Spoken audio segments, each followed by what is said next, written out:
Hi అండి, అందరికీ నమస్కారం అండి. ఫ్రెండ్స్, మనకి ఇప్పుడిప్పుడే మరొక బ్రేకింగ్ న్యూస్ అప్డేట్ అయితే రావడం జరిగిందండి. అది కూడా తెలంగాణ వాహనదారులకు అదిరిపోయే శుభవార్త చెప్పిన తెలంగాణ సర్కార్ అంటూ మనకు ఒక అప్డేట్ అయితే వచ్చిందండి. అయితే ఇందుకు సంబంధించిన పూర్తి డీటెయిల్స్ అయితే తెలుసుకుందామండి. వీడియో ఎక్కడ స్కిప్ చేయకుండా చూడండి ఫ్రెండ్స్.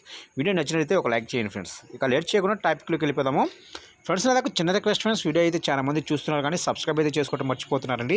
సబ్స్క్రైబ్ అయితే చేసుకోండి, ఎందుకంటే గవర్నమెంట్ నుంచి ఎటువంటి అప్డేట్ వచ్చినా వెంటనే మీకు తెలియజేస్తూ ఉంటాను, మీరు మిస్ కాకుండా ఉంటారు. ఇక లేట్ చేయకుండా వివరాలకు తెలుపుదాము. ఆ గుడ్ న్యూస్ ఏంటి అనేది తెలంగాణ వాహనదారులకు ప్రభుత్వం గుడ్ న్యూస్ అయితే చెప్పింది. పెండింగ్ ట్రాఫిక్ చలాన్ల రాయితీపై తెలంగాణ సర్కార్ జీవో విడుదల చేసింది. నేటి నుంచే పెండింగ్ చలానాలపై రాయితీ వర్తింపజేస్తున్నట్లు ఆదేశాలు జారీ చేసింది. బైకులు, ఆటోలకు 80%, బస్సులకు 90%, కార్లు, హెవీ వెహికల్స్కు 60% రాయితీ ఇస్తున్నట్లు ప్రభుత్వం ఆదేశాలు ఇచ్చింది. మంగళవారం నుంచి జనవరి 10వ తేదీ వరకు పెండింగ్ జరిమానాలను రాయితీతో చెల్లించవచ్చు. దీంతో ప్రభుత్వానికి భారీ ఆదాయం రానుంది. దీంతో పాటు పెండింగ్ చలాన్ల పేరిట ట్రాఫిక్ పోలీసుల నుంచి ఎదురయ్యే ఇబ్బందుల నుంచి వాహనదారులకు కూడా విముక్తి లభిస్తుంది.